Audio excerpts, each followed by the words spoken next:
하나님 말씀 고린도전서 15장 24절에서 34절의 말씀입니다. 고린도전서 15장 24절에서 34절의 말씀, 우리 한 목소리로 같이 읽도록 합니다. 시작. 그 후에는 마지막이니 그가 모든 통치와 모든 권세와 능력을 멸하시고 나라를 아버지 하나님께 바칠 때라. 그가 모든 원수를 그 발 아래에 둘 때까지 반드시 왕노릇 하시리니 맨 나중에 멸망받을 원수는 사망이니라. 만물을 그의 발 아래에 두셨다 하셨으니 만물을 아래에 둔다 말씀하실 때 만물을 그의 아래에 두신 이가 그 중에 들지 아니한 것이 분명하도다. 만물을 그에게 복종하게 하실 때에는 아들 자신도 그때 만물을 자기에게 복종하게 하신 이에게 복종하게 되리니 이는 하나님이 만유의 주로서 만유 안에 계시려 하심이라. 만일 죽은 자들이 도무지 다시 살아나지 못하면 죽은 자들을 위하여 세례를 받는 자들이 무엇을 하겠느냐? 어찌하여 그들을 위하여 세례를 받느냐? 또 어찌하여 우리가 언제나 위험을 무릅쓰리요? 형제들아, 내가 그리스도 예수 우리 주 안에서 가진 바 너희에 대한 나의 자랑을 두고 단언하노니 나는 날마다 죽노라. 내가 사람의 방법으로 에베소에서 맹수와 더불어 싸웠다면 내게 무슨 유익이 있으리요? 죽은 자가 다시 살아나지 못했다면 내일 죽을 터이니 먹고 마시자 하리라. 속지 말라. 악한 동무들은 선한 행실을 더럽히나니 깨어 의를 행하고 죄를 짓지 말라. 하나님을 알지 못하는 자가 있기로 내가 너희를 부끄럽게 하기 위하여 말하노라. 아멘. 오늘 말씀의 제목은 부활이 생활에 미치는 영향이라는 제목으로 말씀을 나눕니다. 바울은 예수 그리스도의 부활이 성도들의 부활과 또 만유 회복의 보증이 된다라는 것을 지금 논증을 하고 있습니다. 이미 성도들은 부활의 신앙의 근거에서 의로운 삶을 살아야 함을 교훈하고 있죠. 바울은 먼저 자신이 부활에 대한 확신을 굳게 지니고 있었기 때문에 생사의 경지를 헤매는 그런 위험, 어려움 가운데서도 담대히 복음을 전파할 수 있었다라고 고백을 합니다. 자, 이런 바울의 고백을 통해서 알 수 있는 것처럼 성도가 갖는 이 부활의 신앙이라는 것은 그냥 단순한 관념적 이론이 아닙니다. 현실의 삶하고 어떻게 보면 유리된 피상적인 개념이 결코 아니다라는 것을 알 수가 있습니다. 이 부활 신앙이 어떻게 보면 절망적인 상황을 극복하게 하고 결국에는 현실의 어려움의 문제를 두려워하지 않게 하는 참 신앙의 힘이라는 것을 우리가 알게 되는 거죠. 내용관찰 문제 1번을 보시면 죽은 자들의 부활이 없다고 말하는 고린도 교인들에게 주는 바울의 강력한 답변은 무엇입니까? 자, 24절에 보시면 그 후에는 마지막이니 이렇게 하면서 이 마지막이라는 단어는 종말을 뜻합니다. 그러니까 이 종말이라는 것이 언제 있다라는 얘기입니까? 바로 23절에 보시면은 예수 그리스도께서 재림하기 이전에 먼저 부활이 있다라고 얘기하고 있어요. 그러니까 종말은 성도의 부활이 있은 후에 있다라는 얘기입니다. 그러니까 종말 이전에 성도의 부활이 먼저 있어요. 그러면은 종말 이후에는 무언가 새로운 세계가 전개된다는 것을 이야기하겠죠. 그러니까 종말이 성도들의 삶의 끝이 아닙니다. 어떻게 보면 종말이라는 것은 새로운 시작을 얘기하는 거예요. 그러니까 예수 그리스도께서 모든 통치와 모든 권세와 능력을 멸하신다고 이야기하고 있어요. 불신 세상은 모든 것을 빼앗깁니다.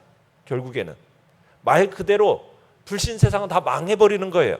그러나 성도는 어떻다고요? 종말이라는 것은 끝이 아니라 성도에게서는 새로운 삶의 시작이다. 이 세상의 삶과는 질적으로 다른 삶, 영화로운 삶, 복된 삶의 시작이 바로 종말입니다. 그래서 우리는 종말을 두려워하지 않고 오히려 이 종말을 기대하는 거죠. 왜? 그날이 속히 오기를 우리는 기다리는 것이 새로운 삶이 우리에게 있어서 시작될 것을 우리는 알고 믿기 때문이죠. 25절에 보시면 부활의 주님께서 모든 원수를 그 발 아래에 둘 때까지 반드시 왕노릇 하실 것이다 라고 얘기합니다.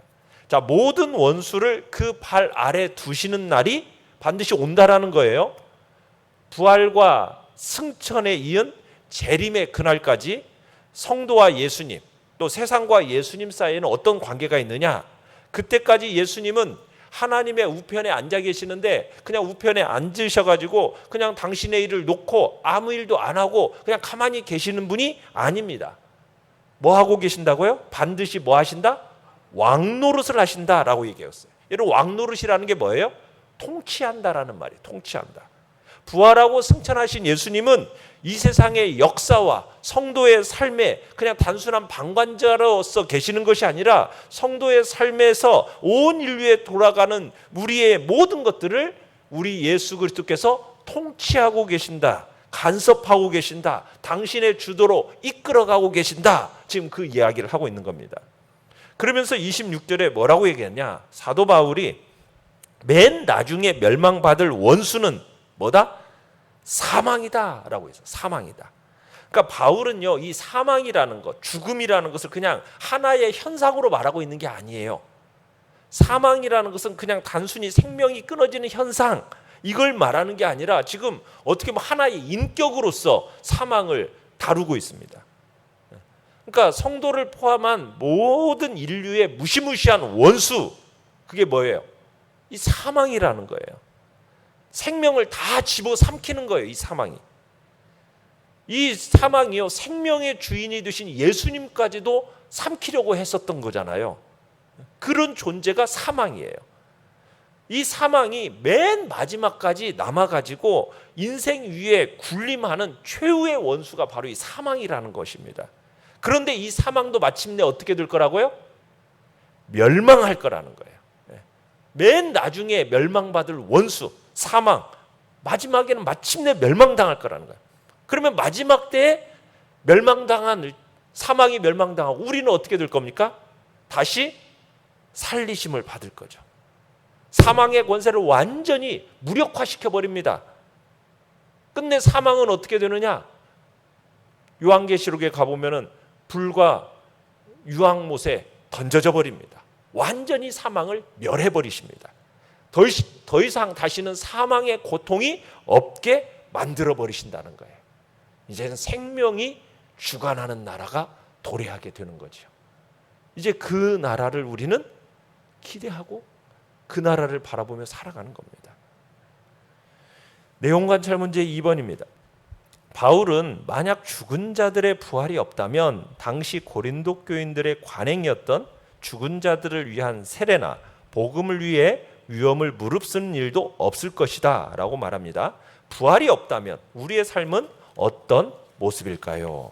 자, 29절로 가보시면은 바울 당시의 고린도 교회 안에서는 어떤 일이 있었냐면 죽은 자들을 위한 대리세례라는 관습이 존재했어요. 그러니까 죽은 자를 위한 세례의 관습이 용인될 수가 없는데 이게 좀 불법적인 의식이 존재했던 겁니다. 당시에는 이런 불법적인 의식이 행해졌던 거예요. 여러분, 세례라는 것은 죽은 사람에게 줄 수 있는 거예요, 없는 거예요? 죽은 사람에게 줄 수 없는 거잖아요. 근데 이게 어떤 형태로 행해졌는지 알 수는 없지만은 부활을 전제로 해서 이게 부활이 전제가 되어져야 이게 죽은 자를 위한 세례가 가능하다라는 거예요. 자, 그러니까 이것은 뭘 얘기하는 것 같아요? 부활이 없다라고 주장하던 이들이 어떻게 보면 본래의 주장과는 모순된 행위를 하고 있는 겁니다. 바울은 고린도 교인들의 이 죽은 자들을 위한 대리 세례 의식에 대해서는 뭐 어떤 평가도 내리고 있지는 않아요. 그런데 대신 지금 이들이 행하고 있는 관습들을 그대로 언급하면서 이들의 이 관습적인 행위가 죽은 자의 부활이 없다라는 너희들의 그 주장과는 모순이 된다. 이것을 지금 지적하고 있는 거죠. 그러니까 일부 고린도 교인들이 죽은 자의 부활을 부정하면서도요, 오히려 부활을 기대함으로 죽은 자들을 위한 이 대리 세례를 행하는 이 자기 모순적인 행위에 대해서 비판을 하고 있는 겁니다. 그러면서 이제 또 30절에서 얘기하는 바는 뭐냐면 바울은 항상 죽음의 위협에 노출되어 있었어요. 그래서 31절 끝에 보면 나는 날마다 죽는다라는 그런 각오로 죽음을 두려워하지 않고 이제 사역을 감당합니다. 바울이 그토록 극심한 고난 속에서도 끝까지 사역을 감당할 수 있었던 이유가 뭡니까? 바로 자신이 이와 같은 고난을 당하다가 죽더라도 어떻게 될 거라는 거, 마지막 날에는 다시 부활할 거라는 확고한 믿음이 있었기 때문에 이게 가능했다라는 거죠. 그런데 만약 32절 끝에 보듯이 만약 진정 죽은 자의 부활이 지금 죽은 자가 부활하지 않는다라고 하면은 어떻게 살겠다라는 거예요? 내일 죽을 터이니 먹고 마시자. 이런 표가 너무나도 당연하다라는 거죠. 이 말씀이요, 어디서 뭘 이게 바울이 기억해낸 거냐면은 이사야 22장 13절에서 이런 말씀이 있어요. 너희가 기뻐하며 즐거워하여 소를 죽이고 양을 잡아 고기를 먹고 포도주를 마시면서 내일 죽으리니 먹고 마시자 하는도다. 이 말씀을 기억했던 거예요. 이사야 선지자가 무슨 얘기냐면 예루살렘 백성들이, 이방 백성들이 막 쳐들어와 가지고 이제 예루살렘이 이제 내일이면 곧 멸망할 거라는 것을 알고 있음에도 불구하고 하나님 앞에서 그러면 어떻게 해야 돼요? 회개하고 그리고 기도해야 되는데 그럴 생각은 전혀 하지 않고서는 뭐 한다라는 거예요. 뭐 내일 죽을 것이니 우리 먹고 마시자. 이렇게 그런 일에 탐닉하다가 심판을 받았다라는 거예요. 이게 고대 로마 제국 시대에 속한 묘비명 속에도 당신들은 끝장날 것이요 그저 그러니 마음 놓고 마시자, 이런 내용이 있다는 거예요. 그러니까 죽음이 모든 것의 완전한 끝이다라고 생각하면요 어떤 마음을 품게 된다라는 거예요? 이 찰나적인 쾌락을 붙잡는다라는 거죠. 부활을 믿지 않는 사람들은 그냥 육신의 정욕을 채우는 행위만 했다라는 거예요. 심판에 대한 두려움, 부활에 대한 소망, 이런 것이 없으니까 하나님과 상관없이 그냥 죄와 쾌락에 빠져 살게 된다라는 거죠. 그러니까 여러분, 부활에 대한 이 믿음이라는 것이 중요한 거예요. 이건 미래만을 위한 게 아니라 현재의 삶에도 영향을 미치는 것이 바로 부활에 대한 믿음이라는 거죠. 그러니까 바울은 일부 고린도 교인들이 지니고 있는 생각, 죽은 자 가운데 부활이 없다. 여러분, 이 주장이 얼마나 위험한 것인지, 미래에 대한 것만이 아니라 현재의 삶에 대해서도 방탕하게 만들어버리는 것이 바로 부활에 대한 믿음이 없을 때 나타나는 현상이라는 거예요. 이걸 너무나 잘 알고 있기 때문에 지금 바울이 이 말을 하고 있는 겁니다. 그래서 지금 바울은 이 잘못된 태도, 이 고린도 교인들 가운데 있는 이 잘못된 부활에 대한 태도를 부활의 신앙의 근거에서 지금 바로잡고자 했던 거예요. 이 땅에서의 올바른 삶에 대해서 바울이 그래서 33절에 속지 말라, 악한 동문들은 선한 행실을 더럽힌다, 이렇게 충고를 하고 34절에서는 깨어 의를 행하고 죄를 짓지 말아라 경고하고 있는 겁니다. 죽음 뒤에 더 크고 의미 있는 영원한 생명이 있고 주님과 함께, 주님의 부활과 함께 우리에게 그 부활이 주어졌으니 우리는 그것을 믿음으로 미래만이 아니라 이 땅에서도 현실 속에서도 어떻게 살아야 될지를 생각하게 된다는 거죠. 연구와 묵상 문제 3번입니다. 바울이 나는 날마다 죽노라고 고백한 배경과 의미는 무엇입니까? 바울은 3차 선교 여행 중에 로마 행정구역으로 아시아주의 수도였던 에베소에서 3년간 머물렀어요. 그리고 고린도전서가 바로 그 당시에 에베소에서 저술이 됐는데 바울은 자신이 에베소에서 어떤 일을 겪었는지를 언급하고 있는 거죠. 그러니까 바울 자신이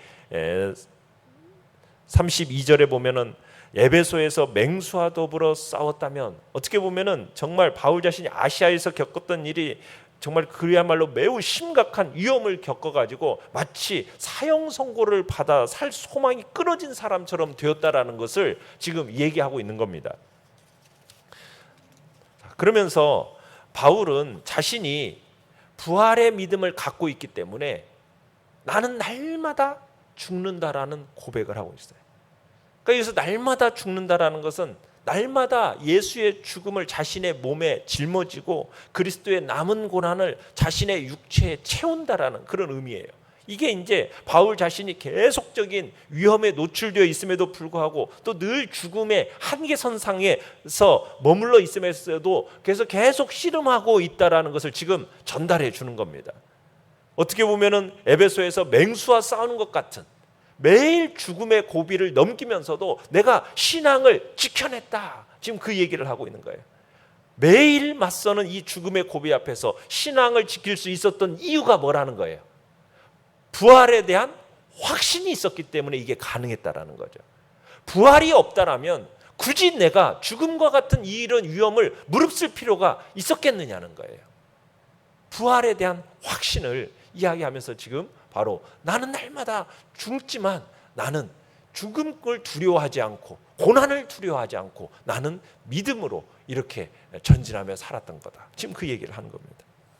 느낀 점 4번입니다. 죽어도 나는 다시 살아난다라는 이 부활신앙 때문에 어떤 고난도 감수할 수 있다라고 하는 이 사도 바울의 고백은 나에게 어떠한 마음가짐을 갖게 합니까? 여러분, 이 부활에 대한 분명한 소망을 가질 때 모든 고난과 핍박, 고통의 삶을 오히려 영광스럽게 여기고 인내하며 살 수 있음을 느끼게 되는 거예요. 이 부활신앙이라는 것이 모든 절망적인 상황을 극복하게 해주고 결국에는 그 현실의 어려운 문제들을 두려워하지 않게 하는 참 신앙의 힘이라는 것을 우리로 하여금 느끼게 하는 겁니다. 만약 우리 성도에게 부활이 없다라고 생각해 보세요. 내세의 삶이 없다라고 생각해 보세요. 이 세상의 삶이 정말 끝이고 모든 것이다라고 여겨진다면 여러분, 우리가 절제하며 살 필요가 뭐가 있고 희생하며 살 필요가 뭐가 있냐는 거예요. 그럴 필요가 없다라는 거죠. 그냥 육체의 욕망에 따라서 쾌락을 따르며 살면 될 거 아니겠어요? 그러나 성도에게는 뭐가 있다라는 거예요? 부활이 있다라는 거예요. 영생이 보장되어 있기 때문에 어떠한 역경도 우리가 마다하지 않고 절제하는 삶을 사는 것이고 온갖 환난을 극복하면서 우리가 좌로나 우로나 치우치지 않는 그 믿음으로 복음에 복종하는 삶을 살지 않겠느냐는 거예요. 그게 모두 확신에 찬 부활의 신앙을 가지고 있기 때문에 이 일이 가능하게 된다는 거죠. 부활의 소망이 없고 그 부활의 확신이 있느냐 없느냐가 우리가 이 땅에서 환난과 위험 앞에서도 취하는 그 모든 태도를 결정하도록 만든다는 얘기입니다. 그래서 부활의 소망, 부활의 확신이 밑바탕에 우리에게 있어야 돼요. 그래야만이 어떤 환경과 어떤 조건 속에서 우리가 담대할 수 있게 되는 겁니다.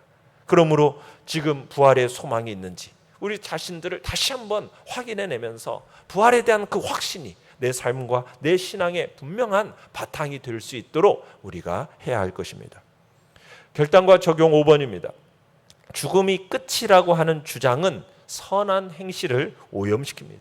부활을 믿는 자로서 과감히 떨쳐버려야 할 잘못된 교훈과 행실은 무엇입니까? 우리가 아까 봤지만은 오늘 이제 내일 죽을 것이니 먹고 마시자. 쾌락으로 이 세상이 마치 끝인 것처럼 살아가는, 우리는 그렇게 살아갈 존재들이 아닌 거죠. 그렇게 우리를 또 유혹하는 세속적인 자들과의 교제는 우리는 금해야 할 것이고 오직 부활의 확신 속에서 장래의 영광을 바라보면서 우리는 올바른 신앙생활을 해야 할 것입니다. 오늘의 기도 같이 읽겠습니다. 시작. 주님, 이 땅에서의 삶을 통해 영원한 삶을 준비하며 주님이 주실 상급을 바라보며 살아가게 하소서. 아멘. 말씀을 생각하면서 기도하시고요. 연약한 우리의 지체들을 위해서 기도해 주시고 또 상을 당한 가족을 위해서 기도해 주시며 또 여름 성경학교 목요일부터 있습니다. 하나님의 은혜와 자비하심과 풍성함의 역사를 놓고 기도해 주시기 바랍니다. 주여, 우리 세 번 부르짖며 나아갑니다.